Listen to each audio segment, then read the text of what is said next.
Queridos, a paz do Senhor, eu sou o pastor Anderson Silva. Estamos juntos mais uma vez no Instituto Teológico Missionário Ômega.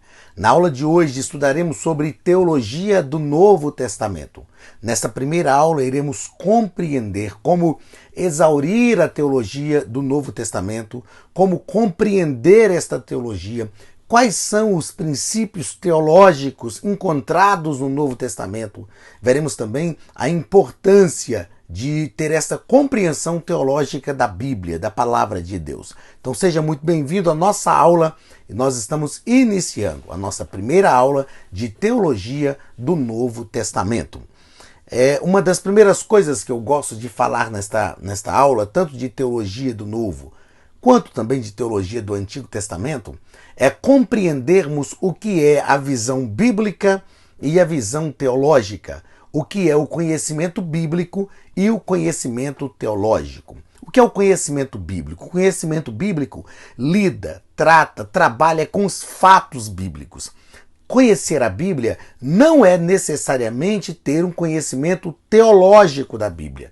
Conhecer a Bíblia é conhecer as narrativas dos fatos, é entender os fatos, compreender os fatos bíblicos, compreender a importância desses fatos bíblicos, a extensão desses fatos e a relevância desses fatos bíblicos para a nossa vida. Isto é o conhecimento bíblico que está disponível a todas as pessoas a partir da leitura da Bíblia, a partir da leitura da Palavra de Deus. É importante ler a Bíblia, é importante conhecer a Palavra de Deus, porque o conhecimento bíblico, sem dúvida nenhuma, vai mudar a nossa vida, vai reestruturar a nossa história. Agora, para nós que estudamos teologia e para aqueles que querem realmente compreender a palavra de Deus, é importante ter também a visão teológica. O que é a visão teológica? A visão teológica lida com o conhecimento científico, interpretando os fatos bíblicos. Então, a visão teológica não lida tão somente com este conhecimento dos fatos, com a aplicação dos fatos. A visão teológica lida com a compreensão científica. A teologia, ela é uma ciência.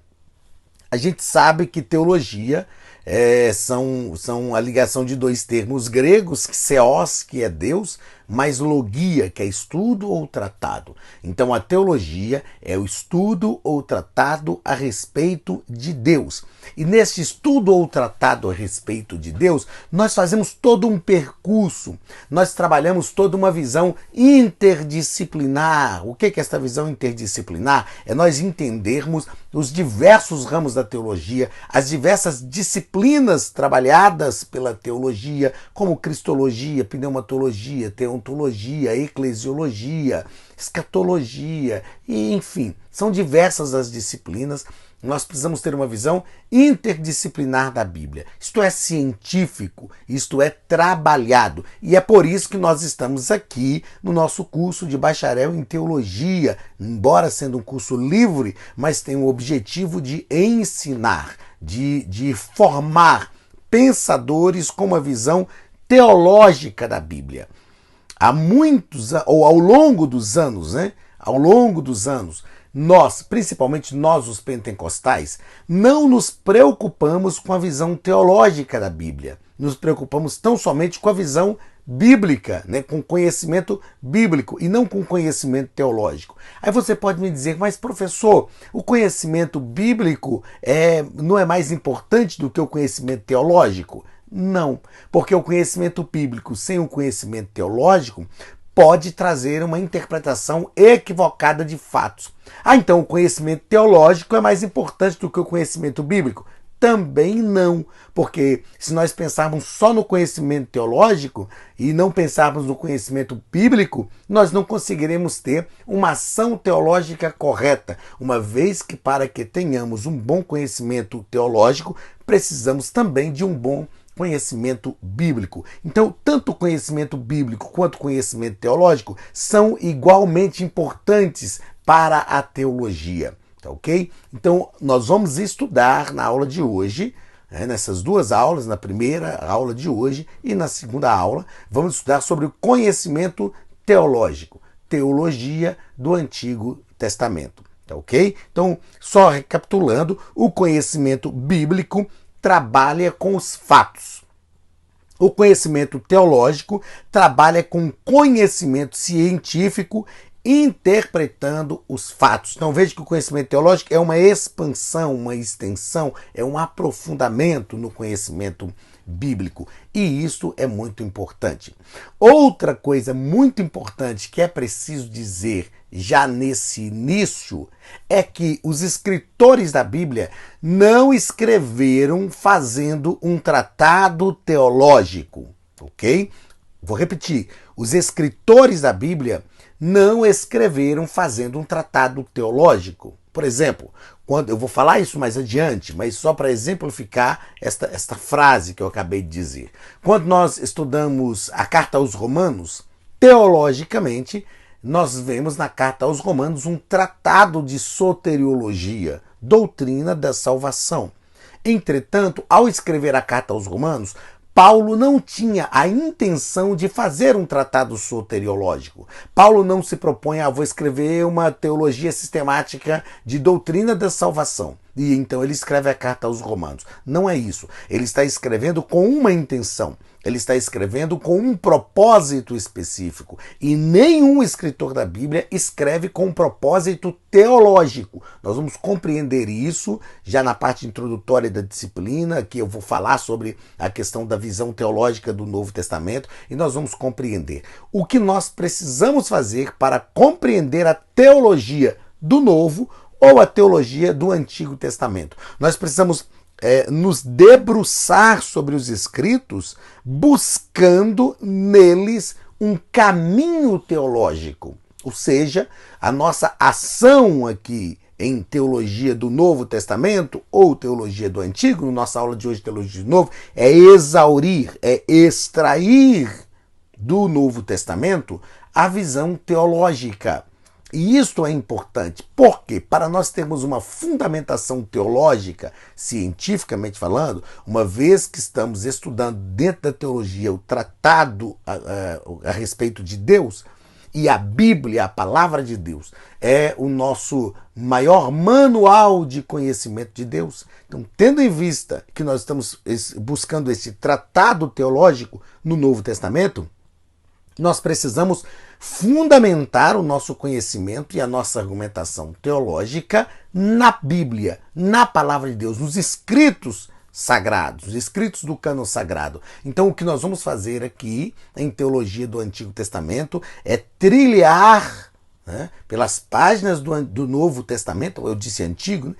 Teologia do Novo Testamento é trilhar pelas páginas do Novo Testamento, buscando a visão teológica dos escritores ao escreverem. Lembrando sempre e repetindo que os escritores não escreveram fazendo um tratado teológico, mas eles expressam uma visão teológica dentro das páginas do Novo Testamento. E é isso que nós vamos fazer a partir de agora. Primeiro, é preciso conhecermos o Novo Testamento. O que é o Novo Testamento? Eu creio que todos nós, a maioria de nós pelo menos sabemos, que testamento, a palavra testamento é um pacto.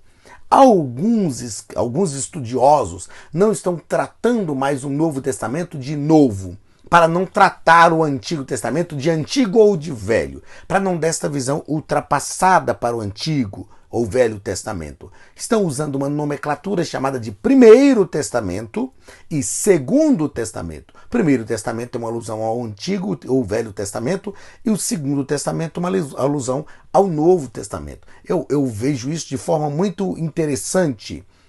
Não há problema algum em tratarmos o Antigo Testamento como primeiro, porque foi realmente o primeiro pacto, e não há problema algum tratarmos o Novo Testamento como Segundo Testamento, porque realmente foi o segundo pacto.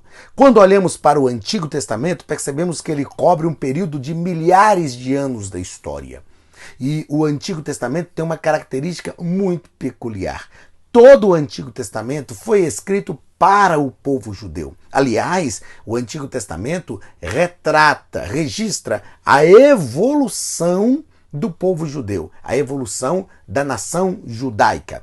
e foi escrito em milhares de anos, um período de aproximadamente 1.400 anos que foi escrito, mas ele cobre um período de milhares de anos, não é? Se a gente pensar desde os relatos de Gênesis, da criação, desde a saída do povo de Israel do Egito, nós vamos perceber que o Antigo Testamento registra história mundial, nações como a Assíria, como a própria Síria, o Egito, a Média e a Pérsia, a Babilônia, a Grécia, Roma, impérios mundiais que existiram e que o Antigo Testamento cobre, a história do Antigo Testamento cobre milhares de anos. O Novo Testamento, não. O Novo Testamento cobre menos de um século. Os livros do Novo Testamento foram escritos após a morte de Cristo. Nenhum livro do Novo Testamento foi escrito antes da morte de Cristo ou durante o ministério de Jesus, principalmente o caso dos evangelhos. Nós vamos aprender e perceber na nossa disciplina que o Novo Testamento foi escrito depois da morte de Jesus e cobre um período de menos de um século. Então, esse Novo Testamento quer dizer novo pacto em contraste, com esta antiga aliança. Como eu já disse, a palavra testamento está aí na nossa apostila, na página 1, transmite-nos a ideia de última vontade. Quando é que um testamento é aberto? Quando o testador, aquele que escreveu o testamento, aquele pacto, morre. Então, o Novo Testamento, ele passa a ter efeito na eventualidade da morte de Jesus, na eventualidade da morte do seu testador, sem dúvida nenhuma. Então, este é o Novo Testamento. Os livros do Novo Testamento, eles não estão arranjados em ordem cronológica, mas eles estão numa ordem lógica. Eles estão arranjados, arrumados numa ordem lógica. Eles aparecem, por consequência, em uma ordem lógica. Que ordem lógica é essa? Por exemplo, quando a gente pensa nos evangelhos, o primeiro dos evangelhos a ser escrito não foi o evangelho escrito por Mateus, foi o evangelho escrito por Marcos. Mas ele está numa ordem, e nós vamos entender isso aqui, esta ordem lógica, cronológica. Então, entre os evangelhos, o de Mateus vem apropriadamente antes dos demais, devido à sua extensão e o seu íntimo relacionamento com o Antigo ou Primeiro Testamento, que o precede imediatamente. Por que o evangelho escrito por Mateus tem esse íntimo relacionamento com o Antigo ou com o Primeiro Testamento? Porque Mateus escreve para o povo judeu.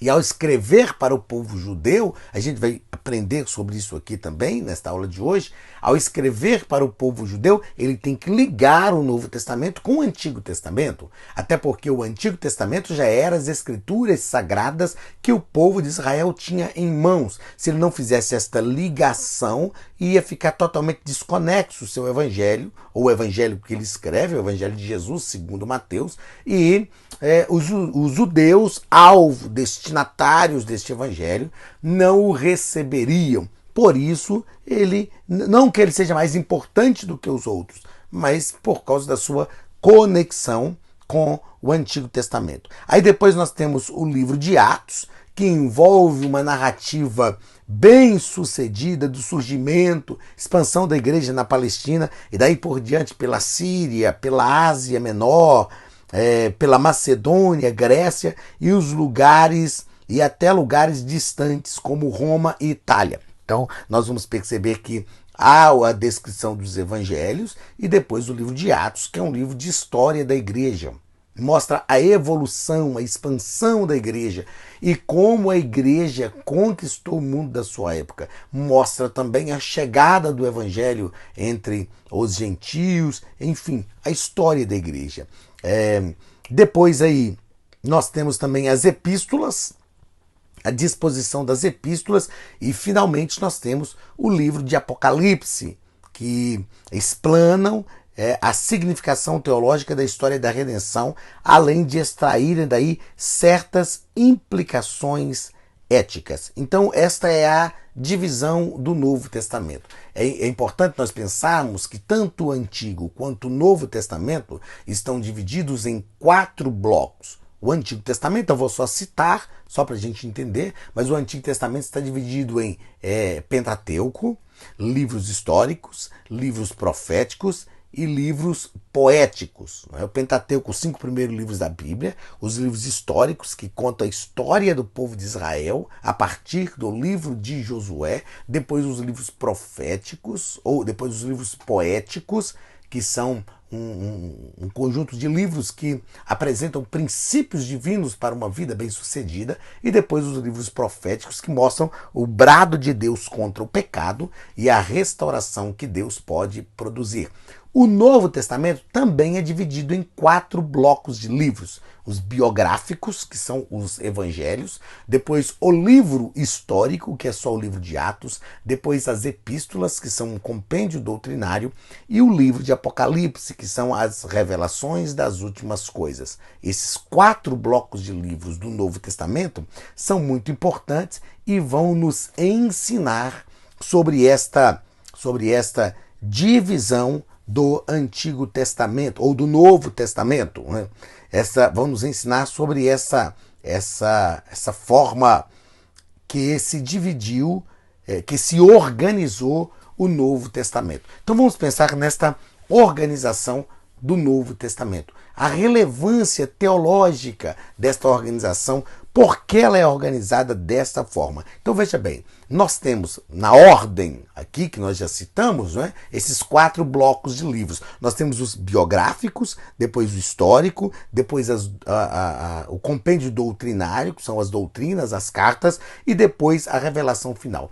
Perceba que há uma harmonização nisso aí, para que não haja nenhuma crítica dizendo que os livros deveriam estar na ordem cronológica, enfim, mas nós vamos entender que a maneira como os livros do Novo Testamento foram organizados é importante, interessante e tem muito a nos ensinar. Por que primeiro os biográficos? Justamente porque o Novo Testamento, como falamos agora há pouco, esse novo pacto, ou esse segundo pacto, ele tem validade a partir da morte de Jesus. Então, nada melhor para falar deste novo pacto a não ser escrevendo sobre a pessoa e a obra de Cristo, em quem este pacto está alicerçado. Então, por isso os biográficos, por isso é importante, e eu vejo de grande importância, abrir o Novo Testamento com os relatos sobre o nascimento, sobre a vida, sobre a morte e a ressurreição de Cristo. Não é? É muito importante essa organização. Aí a gente vai ver aqui dentro da nossa disciplina, nós veremos sobre a organização dos evangelhos, que são 4 evangelhos, escritos por 4 evangelistas diferentes. 2 deles apóstolos, 2 deles não apóstolos, mas são evangelhos que realmente nos ensinam um caminho, nos ajudam a percorrer uma trilha, nos revelando a encarnação, a vida, a morte e a ressurreição de Cristo. Então nós temos os primeiros 3, que são Mateus, Marcos e Lucas, conhecidos como evangelhos sinópticos, e temos o evangelho escrito por João. Nós veremos já ainda nesta aula sobre os destinatários, sobre o contexto teológico de cada um desses livros. Enfim, eu penso ser isso muito interessante. Iremos tratar isso na nossa teologia do Novo Testamento. Então os biográficos vêm primeiro, porque nada melhor para abrir este novo pacto senão realmente com essa história da encarnação, da vida, da morte e da ressurreição do nosso Cristo, que é o ponto central, e eu vou falar sobre isso também, não só de toda a Bíblia, mas é o ponto central principalmente do Novo Testamento. Depois disso vem o livro histórico.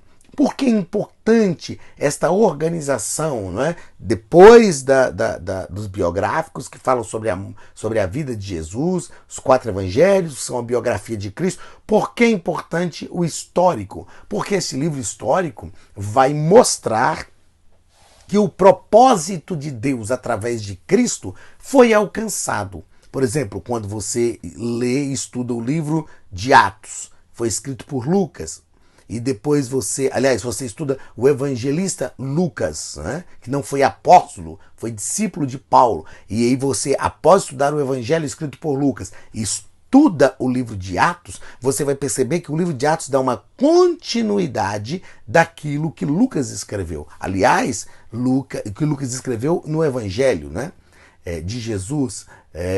Aliás, no início do livro de Atos, Lucas trata disso. Ele diz, olha, fiz o primeiro tratado, ó Teófilo. E ele demonstra que está dando esta continuidade, porque Cristo veio e se encarnou.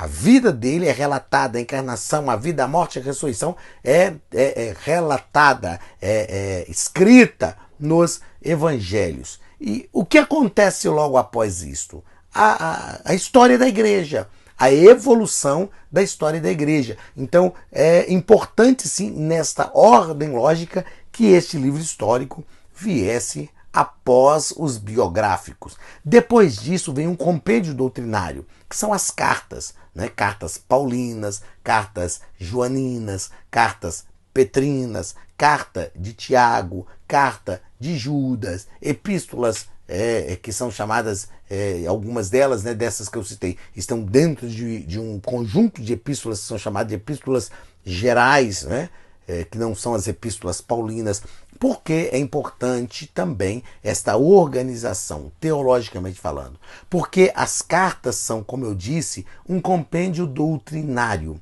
que disciplinam a igreja, que ensinam a igreja, que doutrina a igreja. É claro que doutrinar é ensinar. A palavra doutrina quer dizer ensino. Então perceba comigo, nós temos a encarnação, a estrutura, eu vou repetir isso aqui para que a gente entenda a importância dessa estrutura, dessa organização lógica do Novo Testamento. Nós temos o Novo Testamento está se abrindo, falando sobre a encarnação, a vida, a morte e a ressurreição de Cristo. Logo após vem a história da igreja, ou seja, a igreja que dá continuidade ao ministério de Cristo, a igreja que cresce, a igreja que está em plena expansão, em plena evolução no Novo Testamento. Depois disso vem o compêndio doutrinário, são as cartas, onde os escritores estão disciplinando a igreja, doutrinando, ensinando, estão tratando, dentro das cartas paulinas, por exemplo, tem as epístolas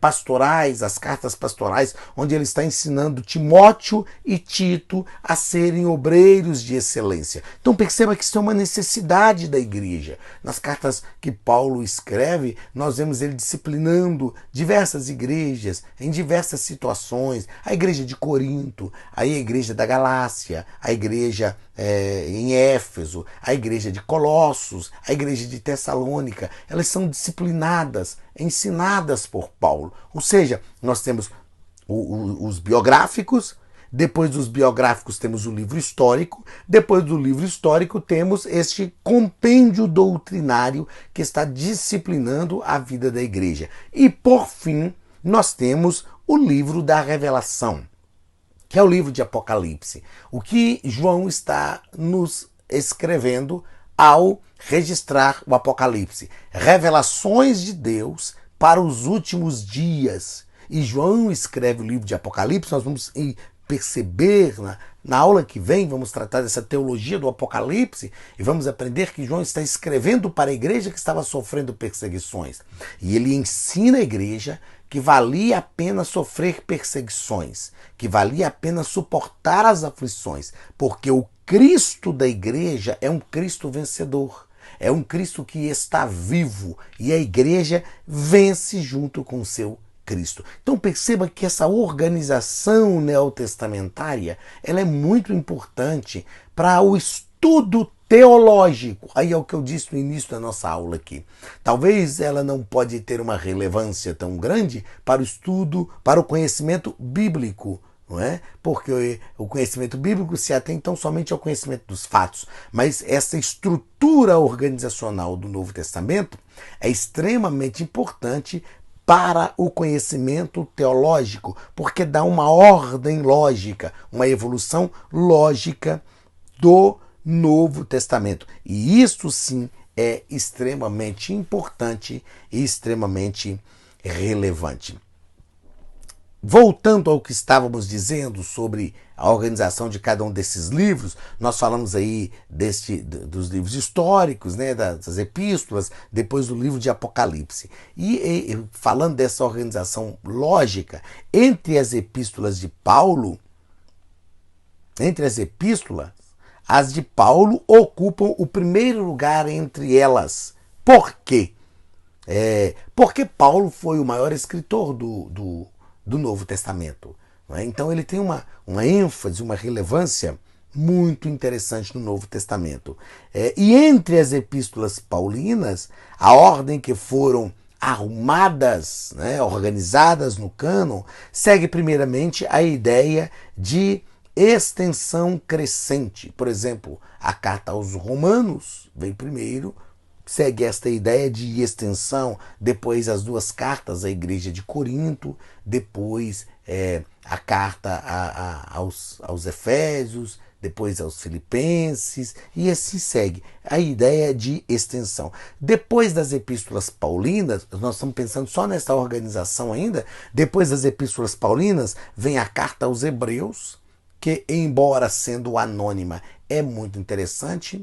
Depois da carta aos Hebreus, as epístolas católicas ou epístolas gerais, e depois o livro de Apocalipse. E na nossa apostila tem algo interessante aqui, ó. O livro de Apocalipse lança os olhos para o futuro retorno de Cristo. Esse livro leva o Novo Testamento a um muito arrojado clímax, ou seja, ele consuma, ele dá esse clímax do Novo Testamento. Então, o Novo Testamento, na nossa apostila está escrito aqui que ele é o livro mais vital do mundo. E aí eu achei interessante como o autor da nossa apostila coloca aqui o seguinte, olha, o tema do Novo Testamento, o tema supremo é o Senhor Jesus. O objetivo supremo é a salvação dos seres humanos.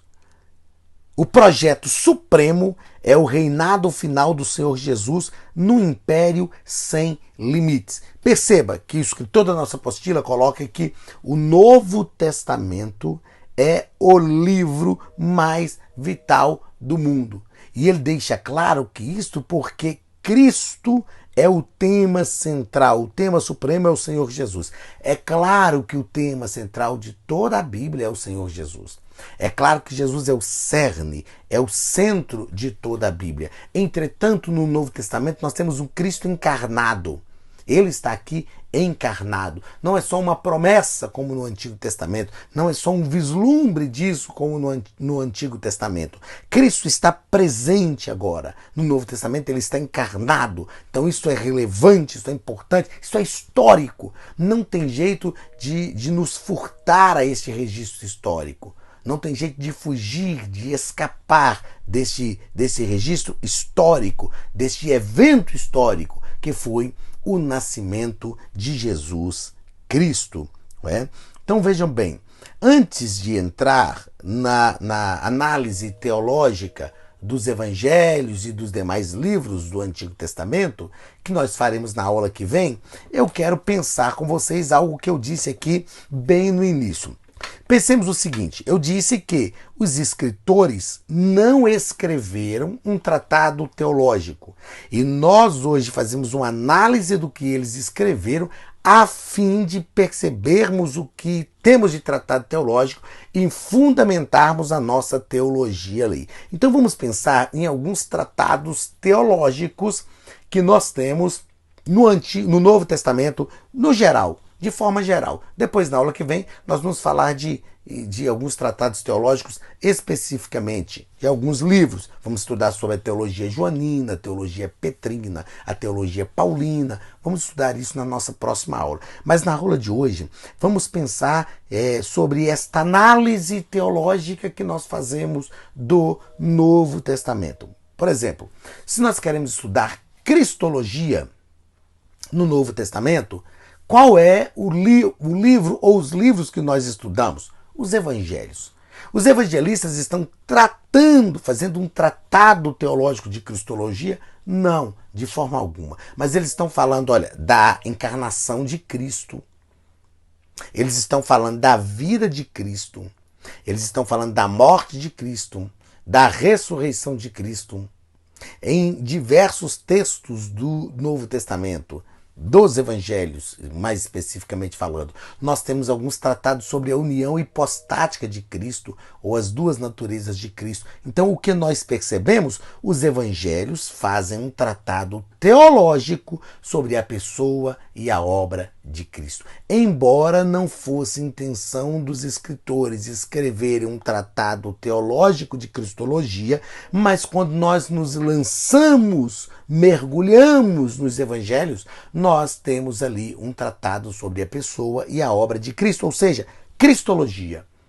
Esta é a visão teológica da Bíblia. Uma coisa é você conhecer os relatos dos evangelhos. Outra coisa é você interpretar esses relatos com uma visão teológica. Então, o Novo Testamento nos evangelhos está tratando de cristologia. Nós investigamos isso. Nós nos lançamos a este propósito, nesta proposta de entender a visão teológica do Novo Testamento. Se queremos entender de cristologia, é impossível estudar cristologia sem conhecer os evangelhos, ok? Carta aos Romanos, só para a gente ter essa visão teológica que estamos falando agora. Carta aos Romanos. Paulo escreveu um tratado teológico? Não. Paulo escreveu uma carta à igreja que estava em Roma, intencionando formar em Roma uma base missionária para o seu ministério. Só que nesse tratado, Paulo vai falar, sobretudo na carta aos Romanos, de salvação. Paulo fala de regeneração, de santificação, de purificação. Paulo fala de salvação. Então, se queremos um tratado de soteriologia, quando nos lançamos, mergulhamos na carta aos Romanos, nós aprendemos que a carta aos Romanos trata de doutrina da salvação. Então, isto é a visão teológica da Bíblia. Carta aos Romanos fala de doutrina da salvação. Carta aos Efésios, Paulo fala de eclesiologia. Estuda a eclesiologia, estuda a igreja como corpo de Cristo. A noiva do Cordeiro, a Virgem Imaculada, o corpo místico de Cristo. E quando estudamos a carta aos Efésios, nós vamos perceber que nesta carta, Paulo faz esse tratado eclesiológico porque ele pega uma igreja como se fosse um bebezinho na fé e vai trabalhando a vida espiritual desta igreja. Paulo vai tratar na carta aos Efésios sobre relacionamentos sociais. Paulo vai tratar de relacionamento de pais e filhos, de marido e mulher e vice-versa. Paulo vai tratar de relacionamento uns com os outros. Paulo vai tratar de dons ministeriais na carta aos Efésios. Paulo vai tratar da ação do Espírito sobre ser cheio do Espírito. E Paulo vai tratar de uma batalha no capítulo 6, que a igreja está vivendo uma batalha. Então isto é um tratado eclesiológico, um tratado de teologia da igreja. Na primeira e segunda carta de Paulo a Timóteo, na carta de Paulo a Tito, Paulo está tratando de teologia pastoral. Ele está escrevendo a esses dois jovens obreiros, a Timóteo de forma muito especial, porque era chamado por Paulo de seu filho na fé, e então ele escreve esse tratado de teologia pastoral, para ensinar o ofício, ou ensinando o ofício pastoral para Paulo, para Timóteo e para Tito, mostrando para eles como eles deveriam se comportar na igreja, como eles deveriam agir, como eles deveriam disciplinar as pessoas, ensinar, corrigir. Então, esse é um tratado de teologia pastoral. Eu saltei aqui, mas eu volto ao livro de Atos, que é um tratado de história da igreja. Por que é importante estudar a história da igreja? Porque lá nos primórdios, no início, nós temos princípios, fundamentos básicos para a vida da igreja que deve sustentar ainda a igreja pós-moderna. A igreja odierna deve estar alicerçada naquilo que a igreja de Atos estava alicerçada. Quando você lê Atos 2, por exemplo, falando do crescimento da igreja, a Bíblia diz que eles perseveravam na doutrina dos apóstolos, na comunhão e no partir do pão. Veja que a igreja primitiva tinha um tripé que a sustentava: doutrina dos apóstolos, comunhão e partir do pão. Estavam juntos ali. Então, estudar a história da igreja é importante. É importante conhecer a história para saber quais foram os fundamentos históricos que sustentaram aquela igreja, para que esses fundamentos históricos continuem sendo o nosso sustento hoje. E por fim aqui, o livro de Apocalipse, que é o livro das revelações, que é o livro onde nós estudamos escatologia, doutrina das últimas coisas, doutrina das coisas futuras. Nós sabemos que alguns relatos que João descreveu no Apocalipse já se cumpriram nos nossos dias, mas alguns relatos ainda estão por se cumprir. Então, esta é a visão teológica do Novo Testamento, não é? Como eu disse, eu comecei falando sobre o conhecimento bíblico e o conhecimento teológico. Esta é a visão teológica do Novo Testamento. Muito bem, lançamos então os pressupostos da teologia do Novo Testamento. Falamos aqui sobre como investigar a teologia do Novo Testamento, descobrir a teologia do Novo Testamento, perceber a teologia do Novo Testamento. Falamos da importância desse conhecimento teológico, porque nós, através desse conhecimento teológico, não só conhecemos, mas interpretamos os fatos bíblicos. Na aula que vem nós vamos tratar sobre teologia joanina, petrina, sobre a teologia nos evangelhos, vamos tratar sobre isso, e eu tenho certeza que vai ser de grande crescimento para a sua vida. Então, um grande abraço do pastor Anderson Silva, do Instituto Teológico Missionário Ômega, da Associação Missão Ômega. Que a mão de Deus esteja sobre a sua vida, te abençoe e te prospere em tudo. E até a nossa próxima aula, em nome de Jesus.